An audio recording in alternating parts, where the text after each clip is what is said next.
Hello students, श्रद्धा intermediate college कचनार वाराणसी से मैं मुन्ना सर। स्टूडेंट, आपको जीव विज्ञान जो आपका विषय है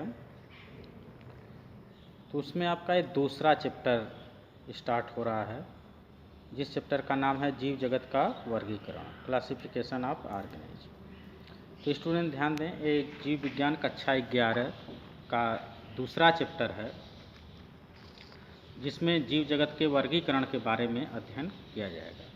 तो स्टूडेंट आइए सबसे पहले थोड़ी सी रूपरेखा आप देखते हैं।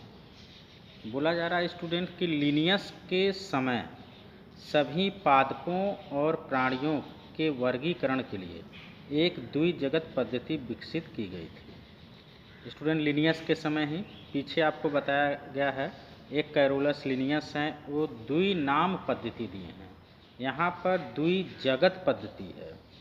स्टूडेंट ध्यान दें, द्विनाम पद्धति के तहत किसी जीव का जीव वैज्ञानिक नाम, या कह सकते हैं जंतु है तो जंतु वैज्ञानिक नाम, या वनस्पति है तो वनस्पति वैज्ञानिक नाम लिखते समय उसमें एक वंश और एक जाति लिखा जाता है, या कह सकते हैं किसी भी जीव का जीव वैज्ञानिक नाम दो भागों में बटा होता है, जिसे वंश और जाति कहते हैं। तो द्विनाम पद्धति है यह स्टूडेंट, द्विजगत पद्धति है, जिन्हें कह सकते हैं क्रमशः, या जिससे उन्हें क्रमशः प्लांटी जगत, जिसे आप कहते हैं प्लांटी जगत, और एनिमेलिया जगत में वर्गीकृत किया था। तो स्टूडेंट ध्यान दें, एनिमेलिया जगत अर्थात सभी जंतुओं को उन्होंने एनिमेलिया या प्राणी जगत में रखा, और सभी पौधों को प्लांटी या पादप जगत में रखा। तो स्टूडेंट, ये जीवों के वर्गीकरण की पहली कह सकते हैं प्रणाली है, जिसमें जीव को सिर्फ दो वर्गों में ही बांटा गया है, या दो जगतों में बांटा गया है, जिसे पादप जगत तथा जंतु जगत कहते हैं। तो स्टूडेंट ध्यान दें, पादप जगत में सभी पौधे, चाहे वो फंजाई हो, चाहे एल्गी हो, चाहे ब्रायोफाइट, टेरिडोफाइट, जिम्नोस्पर्म, एंजियोस्पर्म, कोई भी पौधा हो, उस सबको एक ही जगत में रखा गया था, जिसे पादप जगत कहते हैं। और कोई भी जंतु हो, चाहे वो अकशेरुकी हो या कशेरुकी हो, सभी जंतुओं को एक जगत में रखा गया है, जिसका नाम क्या है, एनिमेलिया या प्राणी जगत। तो स्टूडेंट ध्यान दें, जगत में वर्गीकृत प्राणी जगत में जंतुओं का अध्ययन किया जाता है। स्टूडेंट, जैसा आपको बताया गया कि प्राणी जगत में या एनिमेलिया में सभी जंतु को रखा गया है, और उसमें जंतुओं का ही अध्ययन करते हैं, जबकि पादप जगत में पौधों का अध्ययन किया जाता है। तो पादप जगत में सभी पौधों को, किंतु इस वर्गीकरण के द्वारा स्टूडेंट ध्यान दें, अगर हम पौधों को पादप जगत में रख दें, जंतु को एनिमेलिया या प्राणी जगत में रख दें, तो हम इस वर्गीकरण के द्वारा ये नहीं जान पाएंगे कि कौन सा जीव यूकैरियोटिक है, यहाँ इस तरह से यूकैरियोटिक है ससीम केंद्र की, या कौन सा प्रोकैरियोटिक है, इसे असीम केंद्री।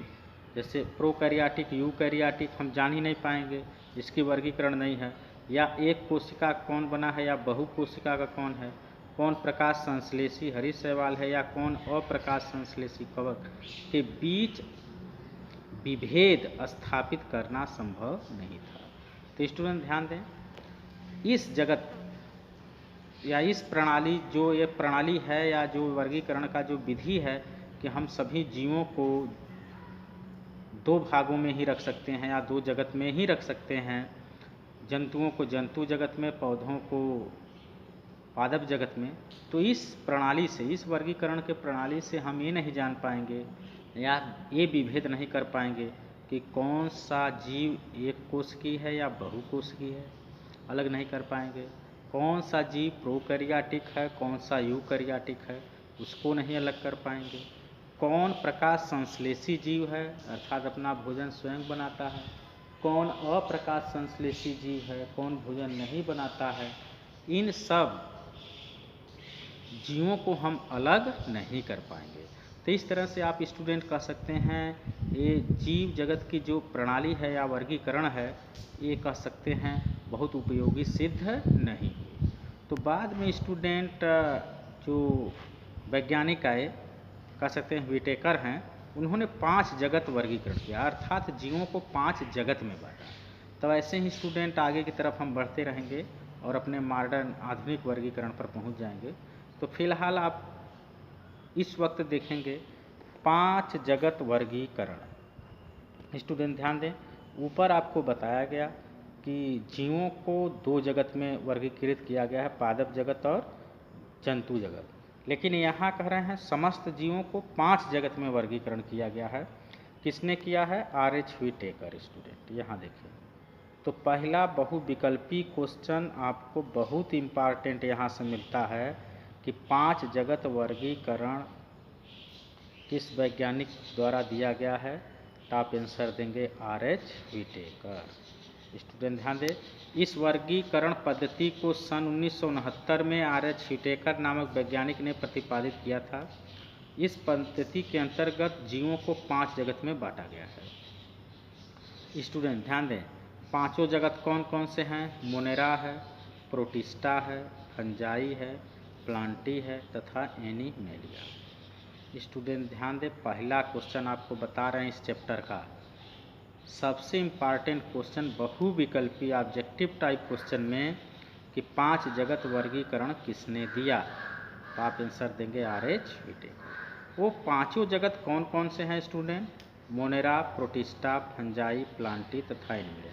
आगे हम मोनेरा, प्रोटिस्टा, फंजाई सबका अलग अलग अध्ययन करेंगे, लेकिन स्टूडेंट यहाँ से भी एक क्वेश्चन आप देखेंगे। मोनेरा पूछा जाएगा कि जीवाणु जब पढ़ेंगे या इसका भी जिक्र होगा तब आपको आएगा कि जीवाणुओं का अध्ययन किस जगत में किया जाता है। स्टूडेंट ध्यान दें, दूसरा क्वेश्चन आपके लिए बहुत इम्पॉर्टेंट 1 नंबर का, जीवाणुओं का अध्ययन किस जगत में किया जाता है?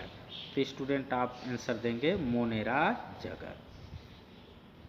आगे इसका चर्चा होगा, तो ध्यान से सुने स्टूडेंट, ये बहुत इम्पॉर्टेंट है। तो फिलहाल आप ये ध्यान दें कि 5 जगत वर्गीकरण R.H. व्हिटेकर ने दिया और पांचों जगत ये सब आपके हैं। आगे देखिए स्टूडेंट, इस 5 जगत वर्गीकरण पद्धति को जीवों की कोशिका संरचना, शारीरिक संरचना, पोषण की प्रक्रिया, प्रजनन एवं जाति वृत्तीय संबंध के आधार पर किया गया। स्टूडेंट ध्यान दें, अगर कोई आपसे क्वेश्चन करता है, पूछता है कि जीवों को 5 जगत में बांटा गया है, R.H. व्हिटेकर ने सभी जीवों को 5 जगत में वर्गीकृत किया गया है, वो किस आधार पर 5 जगत में वर्गीकरण किए हैं? स्टूडेंट ध्यान दें, जीवों को 5 जगत में बांटा गया है, आधार उसका क्या है बांटने का? तो आप आंसर देंगे स्टूडेंट कोशिका की संरचना, जैसे एक कोशिकी है कि बहुकोशिकी है, या प्रोकैरियोटिक है या यूकैरियोटिक है। फिर शारीरिक संरचना, उस जगत में पाए जाने वाले जीव हैं उनके शारीरिक बनावट क्या है।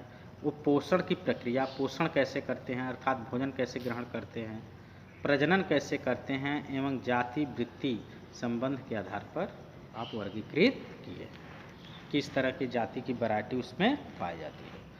तो स्टूडेंट ध्यान दें, आपको बोला गया 5 जगत या 5 किंगडम क्लासिफिकेशन R.H. व्हिटेकर द्वारा। तो पहला मोनेरा, स्टूडेंट ध्यान दें, पहला जो किंगडम है वो कौन सा है स्टूडेंट? मोनेरा। इसका हम अध्ययन करते हैं। अभी आपको बताया गया कि मोनेरा में ही जीवाणुओं का अध्ययन किया जाता है, या क्वेश्चन आपको इस तरह से मिलेगा स्टूडेंट, जीवाणु का अध्ययन किस जगत में करते हैं? अब बहुविकल्पी ऑब्जेक्टिव में ऑप्शन रहेगा मोनेरा से। देखिए सभी बैक्टीरिया मोनेरा जगत के अंतर्गत रखे गए हैं। स्टूडेंट ध्यान दें, पहला लाइन आपका बहुत ही इम्पॉर्टेंट कि मोनेरा जगत में सभी जीवाणुओं को रखा गया है। ये सूक्ष्म जीवियों में सर्वाधिक संख्या में होते हैं, जीवाणु सबसे अधिक संख्या में है और लगभग सभी स्थानों पर पाए जाते हैं, अर्थात कॉस्मोपॉलिटन है, सर्वव्यापी है। ये गर्म जल के झरनों, मरुस्थल, बर्फ एवं गहरे समुद्रों जैसे विषम एवं प्रतिकूल स्थानों में भी पाए जाते हैं। तो स्टूडेंट ध्यान दें, जीवाणु के बारे में हम थोड़ा सा पढ़ेंगे डिटेल आगे। फिलहाल यहाँ जानिए कि जीवाणु को मोनेरा जगत में रखा गया है और जीवाणु सभी स्थानों पर पाया जाता है। और कुछ तो बहुत ही प्रतिकूल स्थानों पर, जैसे बोल रहा है गर्म झरने हैं, मरुस्थल हैं, गहरे समुद्र हैं, ये सब प्रतिकूल परिस्थितियों पर भी कह सकते हैं जीवाणु पाए जाते हैं। कुछ जीवाणु या बैक्टीरिया दूसरे जीवों पर परजीवी के रूप में या सहजीवी के रूप में भी पाए जाते हैं। तो स्टूडेंट, इस जगत में हम कह सकते हैं मोनेरा जगत में हम जीवाणु का अध्ययन करेंगे, थोड़ा डिटेल आगे पढ़ेंगे, किंतु इस वीडियो में आपको इतना ही